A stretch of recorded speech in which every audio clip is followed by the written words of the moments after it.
छोटा सा अनुभव जो आतंकवाद के समय मेरा है वो भी आपके साथ शेयर करूंगा। तो सबसे पहले मेरा परिचय, शरीर का नाम सती भाई, और वर्तमान में भारतीय सेना में सेवा दे रहे हैं और कर्नल के पद पे हैं और आजकल पिथौरागढ़ उत्तराखंड में हैं। और 1983 में ज्ञान में आए थे और लखनऊ से, your luck is now, Lucknow से ज्ञान मिला था। लखनऊ से ही आर्मी अफसर बने थे और आर्मी में भी 33 इयर्स पूरे हो गए हैं। अब आपको एक अनुभव सुनाऊंगा कश्मीर का।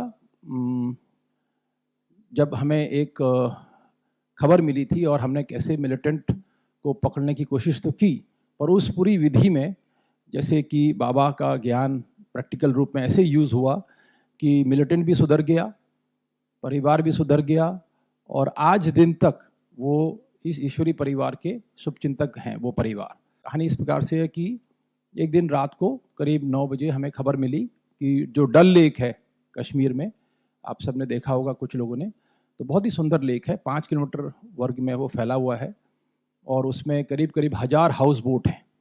हाउस बोट एक प्रकार का होटल होता है जिसमें 3 से 4 कमरे होते हैं और बहुत सुंदर वो बना होता है क्योंकि वो अखरोट की लकड़ी से बनता है।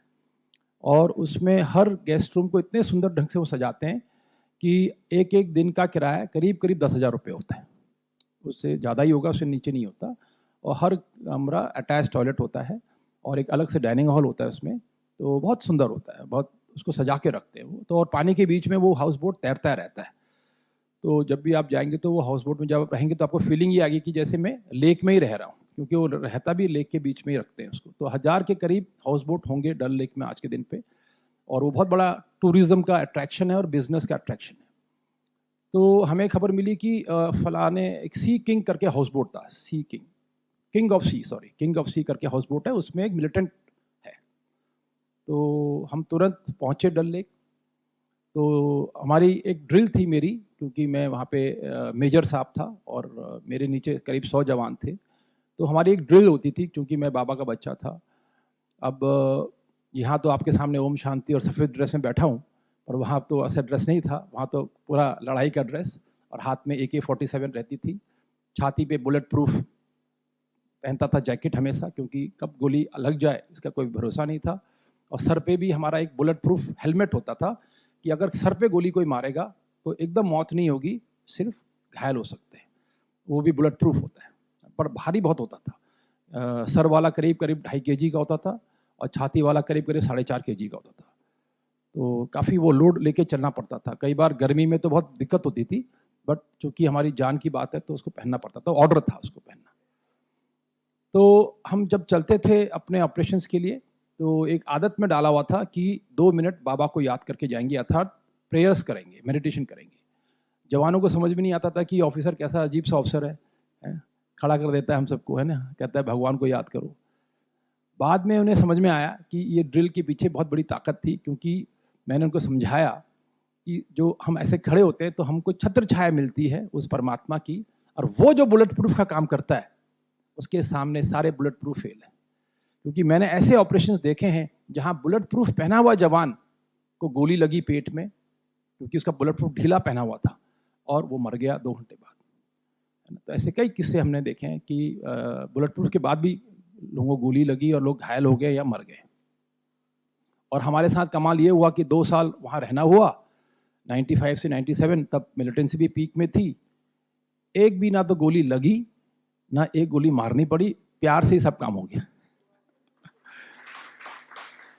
तो इस मिलिटेंट को पकड़ने जब हम गए, अंदर घुसे हाउस बोट में, तो तलाशी ली तो कोई नहीं मिला मिलिटेंट। तो मेरे जवानों का सर मिलिटेंट तो कुछ नहीं मिला। तो मैंने देखा कि 3 लेडीज़ हैं और एक वृद्ध सज्जन बैठे हुए हैं। मैंने पूछा आपका नाम क्या है? कहता है कि मैं इस मालिक, जो इसका मालिक है हाउस बोट का, फारूक, उसका फादर हूँ। तो मैंने कहा कि भाई आपको मेरे साथ चलना पड़ेगा। तो कहते साहब मैं तो बेकसूर हूँ, है ना, निर्दोष हूँ, मुझे तो आप क्यों उठा रहे हैं? मैंने नहीं, आप निश्चिंत रहिए, आपको हमारे साथ चलना पड़ेगा। तो जैसे ही मैंने उसको बोला चलना है, तो लेडीज सुन रही थी, तो वो उन्होंने चिल्लाना शुरू कर दिया कि अब इसको बेचारे को इतना मारेंगे या इसको मार ही देंगे। खैर हम उस बुड्ढे को ले आए अपने साथ। रात को हमने उसको अपने कैंप में जब लेके आए, तो मैंने अपने हवलदार साहब से कहा कि ये मिलिटेंट नहीं है, ये तो उसका है ना उस परिवार से जुड़ा है खाली, तो इसको बहुत रिस्पेक्ट से रखना है। और उसकी एज भी करीब अराउंड 65 थी। तो हमने उसको बहुत अच्छे ढंग से एक बेड में सुलाया और कुछ उसको बोला नहीं, और अगले दिन सुबह उसको चाय पानी नाश्ता सब दिया।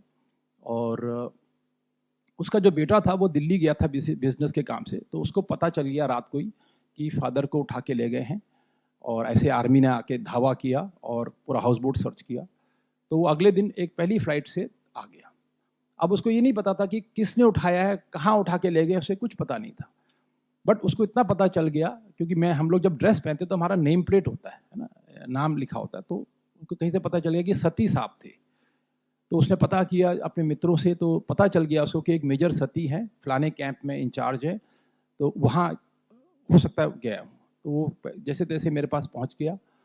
तो मुझे सेंट्री ने बताया कि सर मिस्टर फारूक करके कोई आए हैं डल लेक से, आपसे मिलना चाहते हैं। तो मुझे तो उसका नाम पता ही था, तो मैंने कहा बिल्कुल ठीक है, आने दो उनको। तो वो आए मेरे ऑफिस में। तो वो जो बंदा जब आया मेरे ऑफिस में, मिस्टर फारूक, तो उसका चेहरा देखने लायक था, एब्सोल्युटली फुल ऑफ स्ट्रेस। और वो स्मोकर भी था, स्मोक करता था, मुंह से सिगरेट की महक, और बड़ा परेशान, एकदम ऐसे कि जैसे कि पता नहीं क्या उसके जीवन में घटित हो चुका है। तो मैंने उसको बोला रिलैक्स, पानी पीजिए, कैसे हैं आप। तो उसका एक ही सवाल था कि सर आपने मेरे फादर को उठाया है। तो मैंने कहा कि यस, हमने आपके फादर को उठाया। हमने कल एक खबर के अनुसार आपके हाउस बोट में आए थे, आप मिले नहीं ना, मिलिटेंट मिला, तो हमने सोचा कि खबर तो पक्की थी, तो आप हमें तो खबर के पीछे काम करना ही पड़ेगा।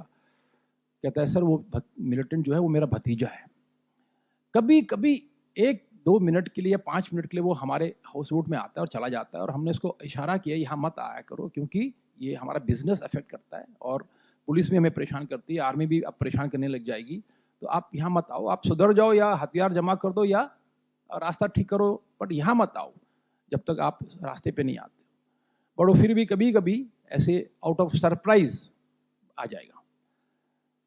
तो मैंने बोला उसको मेरा एक फिर मैसेज दे दो कि मैं तैयार हूँ उसको सरेंडर करने के लिए, अगर वो चाहता है तो हम सरेंडर कर देंगे उसको, और नहीं तो अगर हम दोबारा से पकड़ेंगे तो फिर कार्रवाई पे आएंगे। कहता है सर आपका संदेश मैं जरूर दूंगा। सर क्या मैं अपने फादर से मिल सकता हूँ। मैंने कहा यस, क्यों नहीं मिल सकते हैं, आपको हम फादर से मिलाते हैं। तो थोड़ी देर बाद मैंने मैसेज दिया कि जाओ भाई फादर को बुलाओ। तो उनके फादर तो धूप सेक रहे थे बड़े प्यार से, क्योंकि दिन के 11 बज चुके थे। तो वो आए। तो अभी तक फारूक के मन में पिक्चर क्या थी कि बहुत मारा पीटा होगा, बुढ़ा जो है चल भी नहीं पा रहा होगा, पता नहीं कहीं लेटा होगा। तो जब वो आए हंसते हुए अंदर मेरे ऑफिस में और मुझे नमस्ते किया, तो उनको तो पता नहीं था कि बेटा आया हुआ है। तो मैंने कहा कि फारूक ये है आपके फादर। तो उसने कश्मीरी में पहला सवाल पूछा कि आप कैसे हो और आपको कितना मारा। तो कहता है ये जो ऑफिसर है ना, इसने तो मुझे एक झापड़ भी नहीं मारा, और कल से मुझे बहुत प्यार से रखा हुआ है, और आज सुबह नाश्ता भी खिलाया, और नहा धो के मैं धूप सेक रहा था जब तुम आए हो। फिर उसने और भी कुछ सवाल पूछे, तो उसने देखा मेरा फादर तो बिल्कुल शांत है, बिल्कुल अच्छे ढंग से खुश दिख रहा है एकदम। तो फारूक की जो चेहरे की सारी शिकन थी वो बिल्कुल नॉर्मल हो गई, उसको बड़ा अच्छा लगने लगा। फिर उसने अपने जेब से एक बिजनेस कार्ड निकाला। कहता है सर ये मेरा बिजनेस कार्ड है, मेरा बहुत बड़ी बिजनेस है, मैं इटली में भी बिजनेस करता हूँ, और आप अभी अगली बार जब भी आएंगे हाउस बोट में तो मेरे मेहमान बन के आना, मेरी रिक्वेस्ट है ना। अभी तो आपने है ना अटैक किया, अब आप है ना गेस्ट बन के आना। मैंने ठीक है, अगर टाइम मिलेगा तो हम देखेंगे। तो क्या मैं अपने फादर को ले जा सकता हूँ। मैंने बिल्कुल ले जाइए, है ना, बट आप ध्यान रखना मैंने आपको क्या मैसेज दिया। कहते बिल्कुल सर ध्यान रखूंगा, और मैं उसको मोटिवेट करूंगा उस मिलिटेंट को कि वो सरेंडर करे। उसके बाद करीब 1 महीने के बाद मुझे ऐसा एक मौका मिला कि मैं डल लेक के बीच में अपना ड्यूटी दे रहा था, तो मुझे लगा कि चलो आज फारूक से मिला जाए। तो मैंने उसको आधे घंटे का एक नोटिस दिया कि भाई मैं इधर ही हूँ इस इलाके में, तो मैं आपको विजिट करूँगा। कहता है sir I am very happy, आपने ये खबर दी, मैं आप भी है ना, आप प्लीज़ आइए। तो संडे का दिन था, मैं उसके हाउस बोट में पहुँचा, तो उसके मन में एक पिक्चर था कि आर्मी अफसर मतलब शराब पीने वाला, सिगरेट पीने वाला और नॉनवेज खाने वाला, ये उसके मन में पिक्चर था। तो उसने मेरे लिए आधे घंटे में जितने भी नॉनवेज पकवान होते हैं ना, वो सब मेरे आगे रख दिए। वाजवान, ये वो क्या क्या लेके आ गया। सबसे अच्छी सिगरेट जो वो डन हिल पता नहीं कौन सा था वो भी रख दिया। और तो कहता है सर आप प्लीज स्वीकार करें। अच्छा हुआ उसने गुड डे बिस्कुट भी रखा हुआ था। तो मैं गुड डे बिस्कुट लेने लगा। और वहाँ पे ना एक चीज़ है, कश्मीर की कहवा पिलाते हैं। कहवा एक बहुत अच्छा ड्रिंक है उनका, बहुत सुंदर होता है, केसर से बनता है और ड्राई फ्रूट से बनता है, it is very good, very tasty. तो मैं कहवा लेने लगा और बिस्किट लेने लगा। कहते सर आपके लिए तो हमने ये सब रखा। मैंने कहा कि I am a pure vegetarian, मैं ऐसी ये सब चीज़ नहीं लेता हूँ। Don't tell me sir. मैंने हाँ। कहते सर सिगरेट तो ले लीजिए सर। मैं सिगरेट भी नहीं लेते। तो उसको पता, मैंने हम ड्रिंक्स भी नहीं लेते। तो उसको विश्वास नहीं हुआ कि ऐसे भी कोई अफसर हो सकता है कि जो इन प्रकार की आदतें हैं। फिर मैं जिस ढंग से बात कर रहा था उसको बड़ा अच्छा लग रहा था। उसके पेरेंट्स भी आए, फादर भी आए मिलने, सब आए, सबने बड़े प्यार से मिले मेरे से। तो मेरा बड़ा उन्होंने रेस्पेक्ट दिखाया। 1 घंटे बाद मैं चला गया। उसके बाद करीब 1 महीने बाद मुझे फारूक के मैनेजर का फ़ोन आता है कि सर आज पुलिस की एक टीम आई थी हमारे हाउस बोट में और फारूक को उठा के ले गई। मैंने कहाँ ले गई? कहते हैं सर जो उनका कैंप है। तो मैंने बोला कब ले गई? कहता है सर 3 दिन हो गए और अभी 3 दिन से वो बंद पड़ा है वहाँ पे, और हमने 3 दिन से आपको इसलिए नहीं बताया कि वो छूट जाएगा। हमने सोचा कोई ना कोई, हमने बहुत तरीके निकाले इसको छोड़ने के, पर अब हम हार मान चुके हैं। अब हमें आपकी याद आई तो हमें लगा कि आपको बताना चाहिए। तो मैंने बोला कि देर कर दी आपने, पहले बताते थे तो अच्छा था, क्योंकि अभी तक मुझे नहीं पता कि जिसने उनको पकड़ा वो बहुत टफ कमांडो टीम है पुलिस की, वो बहुत स्ट्रिक्ट है। खैर मैंने बोला कि किस कैंप में रखा है? कहता है उन्होंने सर फलाने कैंप में। मैं तुरंत तैयार हुआ, रात के 7 बजे थे, मैं उस कैंप में पहुंचा। वहाँ अफसर एक बैठा हुआ था, मैंने उसको अपना परिचय दिया तो उसने मुझे अंदर आने दिया।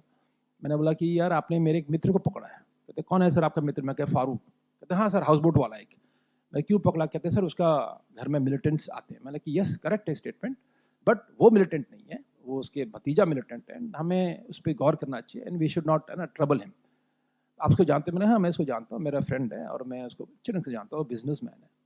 तो आप क्या चाहते हो? मैं चाहता हूँ कि इसको छोड़ दीजिए आप। कहते हैं सर आपको एसपी से बात करनी पड़ेगी। मैंने बिल्कुल बात कराइए। एसपी से बात कराई, एसपी ने देखा कि कर्नल साहब खुद आए, मेजर साहब खुद आए, ठीक है। तो उसने बोला छोड़ दीजिए इसको। तो उसको छोड़ने का आदेश मिल गया। अब फारूक तब तक कहाँ बंद था? एक कमरे में बंद था जिसको सेल बोलते हैं, जहाँ पे रखा जाता है सबको, और उसके बगल से कई लोग और भी बंद थे जिनको पकड़ा गया था। तो वहाँ पे उसको आवाज़ आती थी जब वो बंद था सेल में कि मारपीट की, क्योंकि कई बार मिलिटेंट से सीधे नहीं बोलते कोई भी चीज़, तो उनको थोड़ा सा डंडे देने पड़ते हैं।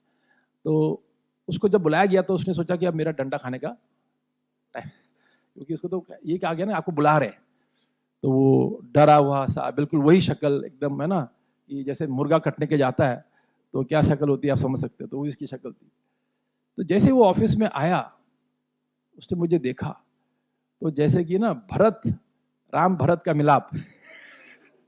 अरे सर आप? तो मैंने बोला यस आई एम हियर। कहता है सर आप कैसे आ गए? मैंने कि I just come to know, मुझे अभी पता चला कि आप यहाँ बंद हैं, तो मुझे लगा कि मुझे आपकी हेल्प करनी चाहिए, तो मैंने बात कर ली, आपको छोड़ने वाले हैं लोग।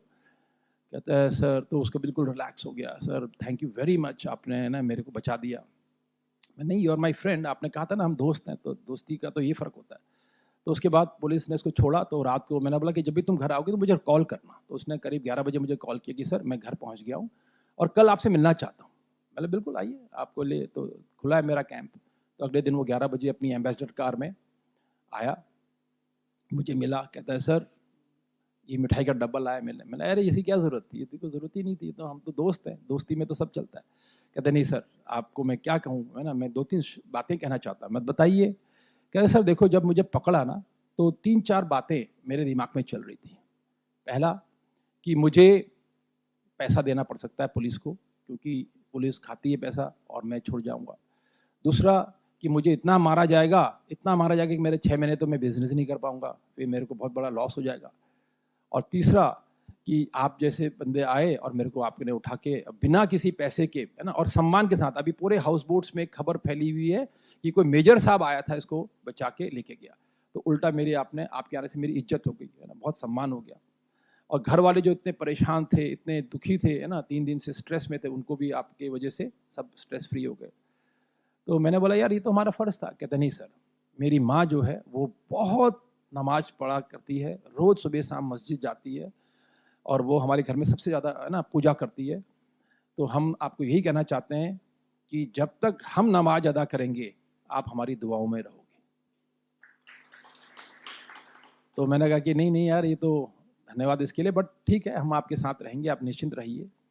तो उसके बाद मेरा वहाँ पे और करीब 3-4 महीने रहने हुआ। उसने हमें बहुत प्यार से विदाई दी।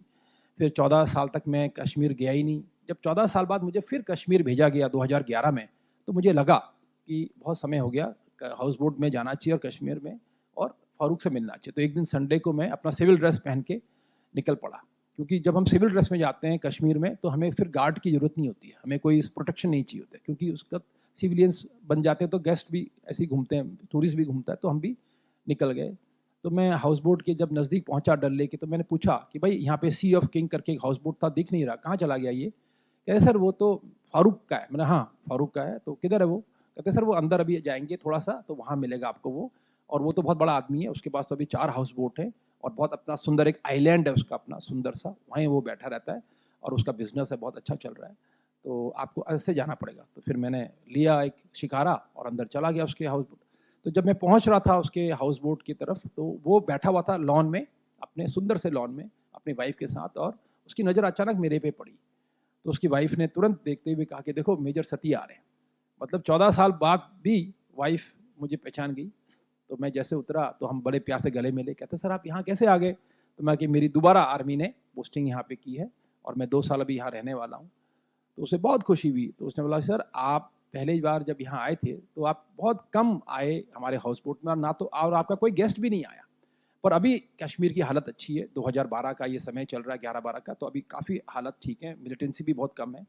तो मेरी रिक्वेस्ट है अब आपका कोई भी गेस्ट आता है वो यहाँ आए, यहाँ रहे, और हम उसको पूरा रेस्पेक्ट दिखाएंगे। तो उसके बाद आप बिलीव नहीं करेंगे, मृत्युंजय भाई, सूरज भाई, करीब करीब 100 बहनें है ना वहाँ पे आई। 1-2 बहनों ने तो बॉम्बे की मीरा बहन ने तो वहीं रहने का प्लान किया कि हम हाउस बोट में ही रहेंगे। और हाँ, तो मृत्युंजय भाई ने उसको शिव बाबा का एक चित्र दिया निराकार, तो उसने तुरंत अपनी जो सी ऑफ किंग वाली हाउस बोट थी, जो उनकी पहली हाउस बोट थी, उसमें उसको लगा दिया बिल्कुल बैठक में, ताकि कोई भी आए बीके तो उनको दिखाता था वो कि देखिए ये आपका है ना। तो कहने का मतलब ये है कि वो परिवार जो एक है ना एंटी नेशनल था, प्योरली है ना नेशनल भी बन गया और प्रो बीके भी बन गया। अब बात आती है मिलिटेंट्स की, वो मिलिटेंट कहाँ चला गया? वो मिलिटेंट एक दिन क्या हुआ, कश्मीर में मैं किसी एक ब्रिगेडियर साहब को वहाँ लेके गया, उनका नाम है ब्रिगेडियर हरबीर, मैं उनको वहाँ घुमा रहा था उस हाउस बोट में। तो अचानक एक बंदा स्मार्ट बिल्कुल सुंदर सा मुस्कुरा रहा था मुझे देख के। तो मुझे कहता है फारूक सर आपने इसको पहचान लिया? नहीं मैंने इसको नहीं पहचाना। कहता है अरे आप नहीं पहचाने इसको? मैंने नहीं। अरे सर ये वही मिलिटेंट है जो आप जिसके पीछे आपने मुझे पकड़ा था और मेरे फिदाजी को पकड़ा। मैंने अच्छा ये तो हीरो लग रहा है, फिल्म का हीरो। कहता सर ये तो बहुत स्मार्ट बच्चा था, हमें भी दुख हुआ जब इसने मिलिटेंसी पे हाथ लगाया, तो मैं कैसे छूट गया? कहते नहीं सर आपके जाने के बाद इसने पुलिस को सरेंडर किया और फिर जो हमारा बिजनेस है उसका ये हिस्सा बन गया और अभी बिजनेस करता है और अच्छी ज़िंदगी जीता है। तो मुझे बड़ी खुशी हुई। देखो बाबा की दृष्टि, बाबा की वाइब्रेशन से परिवार भी सुधरा और बंदा भी सुधरा। Thank you. ओम शांति।